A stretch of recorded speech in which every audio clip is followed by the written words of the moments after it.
Welcome back to the show. Are we not doing it, are we? Are we going? Are we just Oh, going? I was just going to see if I remember Okay, it. yeah.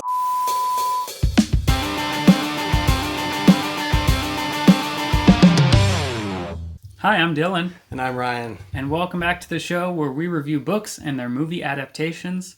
One of us reads the book before watching the movie, the other watches the movie, and then reads the book. We give you our recommendation for which order gives you the best experience. And today's episode is the book Rum Punch and the movie Jackie Brown. And I read the book first this time, so let me tell you about Rum Punch. Rum Punch is a novel published by the American writer Elmore Leonard in 1992. The story follows an airline stewardess named Jackie Burke, who illegally smuggles money from Jamaica to South Florida for an illegal weapons dealer named Oradell Robbie. But when Jackie Burke is caught smuggling by the police, they coerce her to go undercover so they can take down the big crime boss instead of arresting one messenger. So Jackie Burke is stuck playing both sides in a seemingly lose-lose situation. Currently on Goodreads, Rum Punch has a score of 3.92 out of 5 stars, which is a 7.84 out of 10 on our scale. And then, what year was that? Did you say? When was it written? 1992. 1992. So then in 1997, a movie adaptation was made. They called it Jackie Brown. So they changed the name. It was directed by Quentin Tarantino. It stars Pam Grier, Samuel L. Jackson, Robert De Niro, Bridget Fonda, Robert Forster, Michael Keaton, and Chris Tucker. Star-studded cast in this one. Not really in terms of the big plot points. It's the same synopsis as the book. And currently on Rotten Tomatoes, it has an 87% with the critics and an 85% with the audience. Ah, pretty close between those two. But what's really important is how we rate these. So let me give you my rating for first the book, then the movie. I read the book first, and I give Rum Punch a 4.5 out of 10. Whoa. Then I watched the movie, and I gave Jackie Brown a 5.5 out of 10. Wow. Well, we'll get into later why I'm surprised about some of those things. But I watched the movie first. I gave the movie an 8.3 out of 10. Wow. And then I read the book. I gave it a 6.7 Okay. out of 10. Wow. Okay, so before we talk about that, here's your spoiler alert. We are going to talk about the details from both the book and the movie here when we talk about why we scored them, how we did. So if you care about spoilers, skip over that section. We'll give you the timestamp for our final recommendations. But if you're caught up on reading and watching, or you just don't care about spoilers, let's talk about it now. You gave the movie so 8. so we'll give a little background on this, right? Is I had watched this movie in the past, and it was like probably almost the only Quentin Tarantino you hadn't seen, right? You've seen most of them. I just haven't seen the newest one, Hollywood. Once Upon a Time in Hollywood. Okay, yeah. So, but you hadn't seen this one, and I had watched it in the past, and I didn't really like it. Yeah, remember? I'm surprised by your high score. Yeah. So, I mean, that was several years ago. Before more recently, when I've been more into, reading a lot more books and watching movies kind of in a, more appreciative sense of like what's going on here with the movie and story. Sense. A little more nuanced than I think at the time I watched it. I got it as a part of a Quentin Tarantino collection, and it's the least Tarantino-esque movie of them. So that's probably why I didn't like it. I was expecting something else. So you liked it a lot more this time. I watched it again more recently, and I did like it a lot more. I really liked the whole plot of everything, how it was set up, of everybody playing both sides to every, it was really Jackie Brown in the movie playing both sides to everything, and it just worked out really well. And I liked the dialogue, and because Tarantino, if he does anything well at all, it's it's dialogue scenes, whether they're tense or not. This isn't the most tense that his dialogue scenes have been in movies, like in terms of like, somebody at any moment could just kill somebody. It's not that, but the dialogue just seems so engaging and real for some reason. to me. And that's what I kind of liked about it. And I thought the acting was really good in it too. That brings me to one of my points. I think I would have liked it more if I hadn't read the book first. Because, I always loved Quentin Tarantino, but I was never on the edge of my seat, like, what's going to happen? Yeah, yes. Because I knew the plot. And that's why my book score is so much lower than the movie score. That was my main note is it's a plot-driven story. The story is plot-driven. If you know what's going on, it takes everything out of it. Yeah, definitely.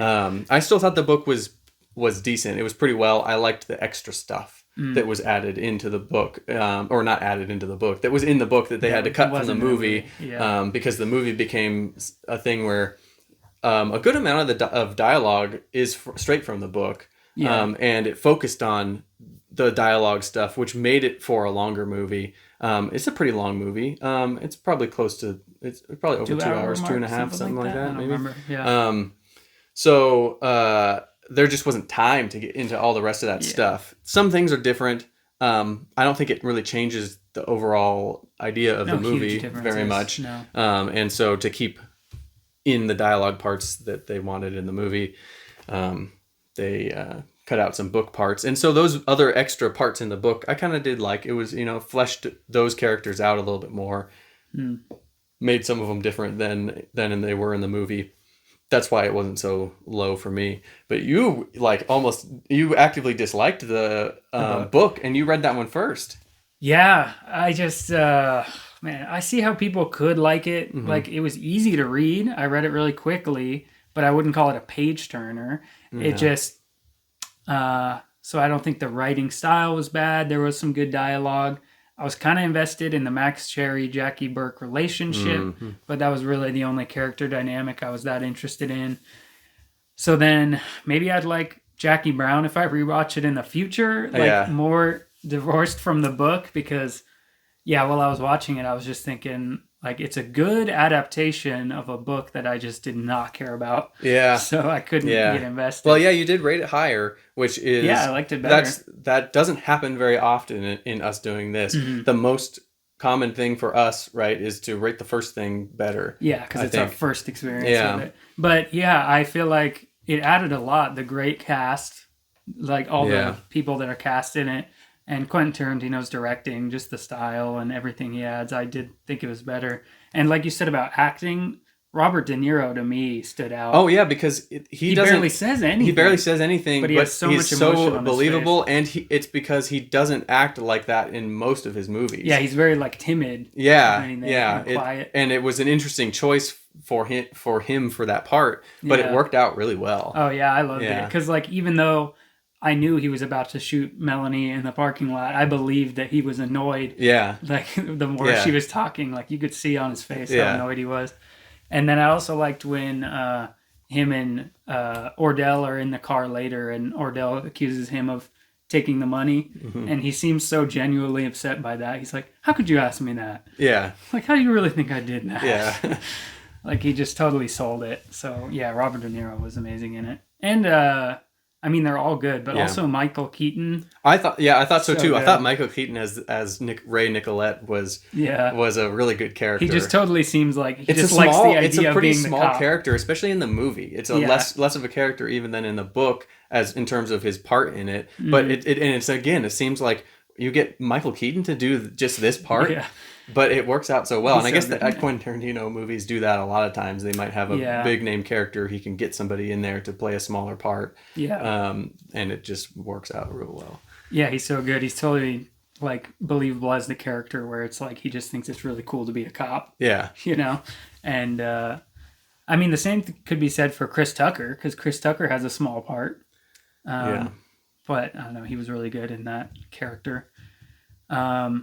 I always love Samuel L. Jackson, but I never want to see him with a ponytail and that weird little chin beard ever again. That's kind of funny that they kept, because that's his hairstyle in the book too.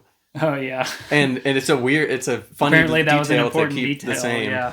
It makes his character, unique. It makes him almost seem like a different person, or that's part of who he is, and it's almost an important part of who he is. Yeah, otherwise people watching could be like, "Oh, it's Samuel L. Jackson." Yeah, that's just being Samuel L. Jackson, but yeah, I just mean he's all about making himself seem bigger than he is, you know, with flashy stuff. He knows what he's talking about with his guns. And then even Melanie's like, he doesn't know what he's talking about. You know, he's just undermining him basically when he's not there. Yeah. Obviously, it was I think a good choice to call the movie Jackie Brown, or at least change her name. That Jackie Burke.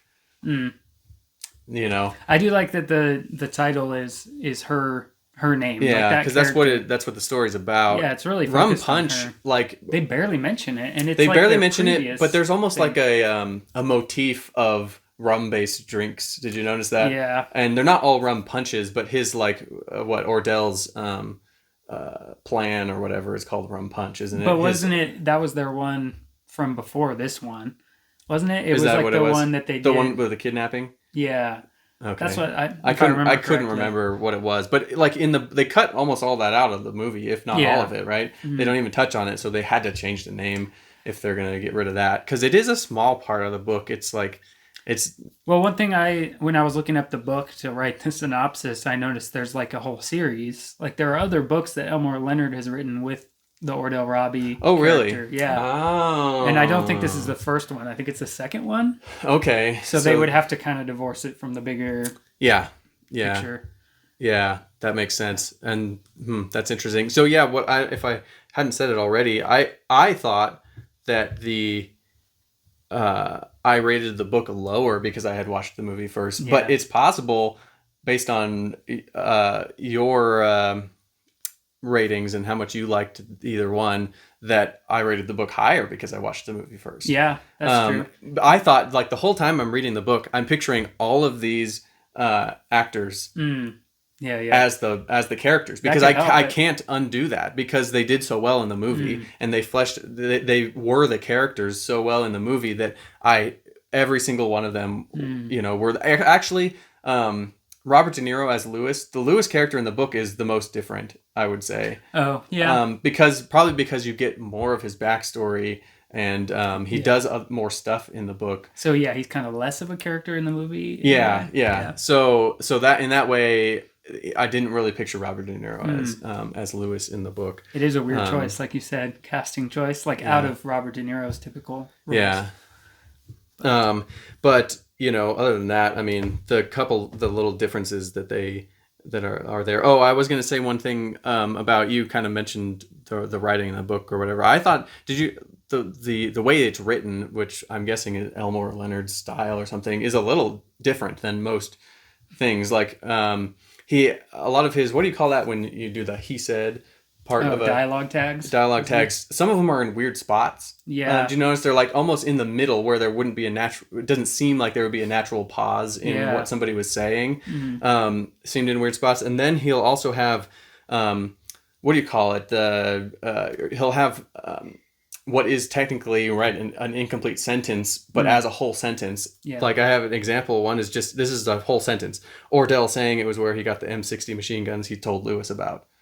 He'll say some other sentence, and then he'll describe what somebody's doing, instead of having it be a long sentence where that's separated by a comma, or say while, Ordell is saying this, or he'll just have it set off by itself as a sentence, which was it's an interesting thing to do. It's kind of like a speaking summary style. Like when you're telling a story and you're like, okay, Ordell's there, he's kind of doing this, this happened. Yeah, very stripped down. Yeah, exactly. And what it kind of felt like to me that it does is, the book's in past tense, but having these little things that basically what they're saying is Ordell walked over, whatever. Ordell walked over to the counter. Ordell saying that blah, blah, blah. It kind of almost gives it a present tense feel, even though it's in past tense. It does seem like, to his credit, I didn't like the book that much, but I think it's in the lower end of all right. I wouldn't say I super actively disliked it, but... to Elmore Leonard's credit, I feel like it's well written. Like, I could see why people would like it, because it does seem like a unique style, like you're saying, where it's easy to read, and it seems, very, present tense, like the action's happening right now, even though it's in past tense. Mm-hmm. So I could see why people would be really into that and want to read a bunch of Elmore Leonard books. Yep. Even though I'm not going to run out and grab another Elmore Leonard book anytime soon. Not on purpose. My final recommendation is to watch the movie Jackie Brown. It's not my favorite Tarantino movie, but any Tarantino movie is worth at least one watch. And I would say you can skip the book Rum Punch. My recommendation is exactly the same thing. Watch the movie, skip the book. Book is, pretty middle of the road in terms of books. There's a lot of better books. But yeah, it's a good Tarantino movie. Again, probably not my favorite, but if I were to rank it, I haven't watched Kill Bill in a long time, but it might eke out maybe just a little bit. Again, I haven't watched Kill Bill for a while, so I feel like I might have a little recency bias. That makes sense. We might need to do a Tarantino movie ranking. Yeah. Official ranking.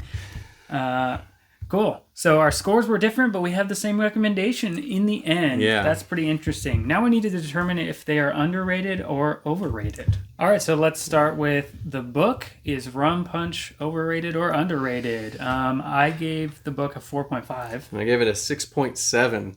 So we averaged that out. Let's give it a 5.6 out of 10 is our average score for that. Mm-hmm.